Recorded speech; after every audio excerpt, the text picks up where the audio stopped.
Saudari dan saudara sekalian, jumpa lagi di Kristus Medium, masih membahas tema Fratelli Tutti. Kali ini saya mau mengajak kita merefleksikan satu poin yang sangat penting, yang justru menjadi jiwa dari keseluruhan ensiklik ketiga dari Paus Fransiskus ini. Judul Fratelli Tutti ini diambil dari tulisan Santo Fransiskus Assisi yang disebut dengan Petua. Persisnya Petua pasal 6 yang judulnya Meniru Tuhan. Dan di situ Fransiskus mengajak para saudaranya dengan ajakan yang dia sebut sapaan yang diterjemahkan di sini Fratelli Tutti, omnes fratres, semua saudara. Maka frase ini yang diambil oleh Paus Fransiskus menjadi judul dari ensiklik ini. Nah, jadi sebetulnya kalau dilihat jiwa kefransiskanan dari judul ini sebetulnya bukan hanya dalam Petua 6 ini saja, tapi juga seluruh spirit Fransiskus dari Assisi, juga tulisan-tulisan lain ketika dia menyebut bahwa saudara itu adalah anugerah dan mau mengatakan bahwa semua pengikutnya adalah saudara satu sama lain. Sebetulnya di situ maknanya juga meluas bagi semua orang Kristen. Juga dalam Petua 6 ini dalam keseluruhan Petua 28 pasal, kalau kita membaca di sana suatu sapaan bagi semua orang Kristen, saudari dan saudara, pria dan wanita. Maka judul ini sesuatu yang sifatnya universal, tidak hanya untuk sifatnya untuk pria maskulin saja, begitu seperti yang dikritik oleh para feminis, kaum feminis. Nah, ini sumber pertama yang menjadi dasar, yang menginspirasi kenapa ensiklik ini diberi judul Fratelli Tutti, begitu. Kemudian kalau kita melihat juga membaca, terutama pada bagian pengantar, jadi ini menarik karena kalau dikatakan bahwa ensiklik ini seperti dikatakan oleh Paus Fransiskus sendiri, dijiwa oleh spirit Fransiskus dari Assisi, sebetulnya ini terutama kita temukan dalam bagian pengantar dari ensiklik ini. Jadi tadi saya katakan dia mengutip Petua ke-6, kemudian juga dia mengutip masih tulisan yang sama, Petua 25. Nah, tema dari Petua 25 ini kasih.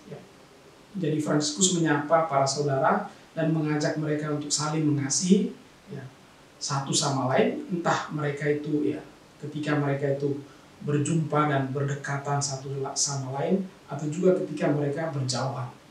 Jadi yang mau dikatakan di sini adalah bahwa suatu kasih persaudaraan yang tulus yang melampaui batas-batas secara fisik. Tentu kemudian menjadi jelas dalam ensiklik ini bahwa kalau mengatakan bahwa baik jauh maupun dekat bisa juga berarti dalam konteks budaya kita, keberagaman agama, bahasa, atau batas-batas lain yang ada di dalam kehidupan kita, pengalaman kita sebagai manusia. Kemudian dalam tema ini, Fratelli Tutti ini, Paus juga mengutip dan juga merefer kepada suatu momen yang penting dalam kehidupan Fransiskus Assisi. Kita tahu bahwa Fransiskus Assisi dalam satu momen kehidupannya yang dikisahkan kembali oleh Paus, dia berjumpa dengan Sultan Al-Kamil di Mesir ketika di abad pertengahan perang salib itu berkecamuk. Dan dia datang dengan membawa pesan damai, pesan kasih, pesan persaudaraan. Fransiskus datang dengan suatu sikap bersahaja, suatu simplisitas, sehingga Sultan terkesan dan tertarik dengan sikap itu. Maka di situ terjadilah suatu dialog, suatu perjumpaan, bukan suatu perjanjian perang, suatu kesepakatan tentang senjata dan sebagainya, tapi suatu perjumpaan sebagai saudara. Dan di sana Fransiskus digambarkan sebagai orang yang tampil tentu dengan identitas kekristenannya. Tentu dia juga mungkin merasa takut untuk berjumpa dengan Sultan, tetapi dia mau keluar dari batas-batas itu untuk menjumpai Sultan dengan membawa pesan damai dan persaudaraan. Nah, Jadi selain praktek ini ya, Fransiskus juga dikenal karena dia dalam suatu peraturan hidup ya, yang sering disebut sebagai anggaran dasar tanpa bulat, persisnya pada pasal 16 ya. Kalau kita melihat ya, kutipan dari Paus Fransiskus ini, dia terutama melihat ya, kutipan dari ayat 3 dan ayat 6 dari anggaran dasar tanpa bulat pasal ke-16 ini. Dan di situ ya, suatu seruan dari Fransiskus, ya, suatu ajakan kepada para saudara bagaimana cara mereka bermisi di tengah-tengah saudari dan saudara kaum muslim ya, pada zaman itu. Dia mengatakan bahwa kalau mereka pergi ke sana ya, pertama-tama mereka menunjukkan ya, damai dan cinta ya. Mereka menunjukkan ya, kesetaraan mereka sebagai ya, ciptaan Tuhan, sebagai ciptaan Allah. Ya.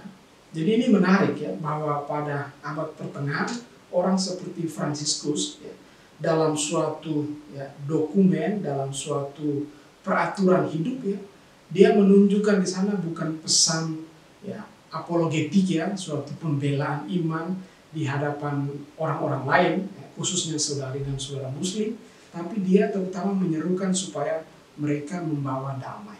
Mereka membawa ya, pesan kasih, pesan persaudaraan itu pertama-tama. Tentu saja kalau kita membaca secara keseluruhan anggaran dasar tanpa bulat ya, pasal 16 ini, kita di sana menemukan bahwa sebetulnya Santo Fransiskus menghendaki bahwa bukannya para saudara itu ya tidak boleh menunjukkan identitasnya. Ya, penting justru tetap ditunjukkan ya. Tapi itu menjadi poin yang berikutnya ya, bukan yang hal yang pertama-tama yang mau ditampilkan, mau diutamakan dalam suatu dialog. Jadi dengan kata lain sebetulnya ada dua hal yang mau dikatakan di sana.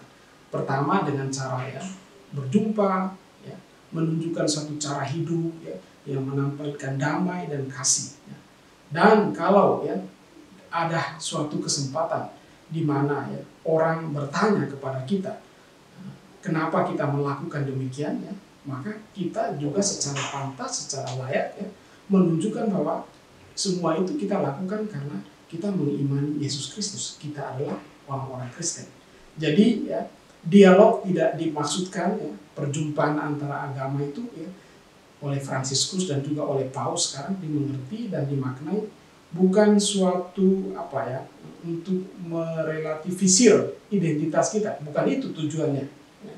Tetapi justru untuk ya menemukan perbedaan ya, memberikan pesan damai dan persaudaraan, tapi selalu juga dengan dasar apa yang menjadi keyakinan kita, identitas kita sebagai orang Kristiani, dalam hal ini beriman kepada Yesus Kristus.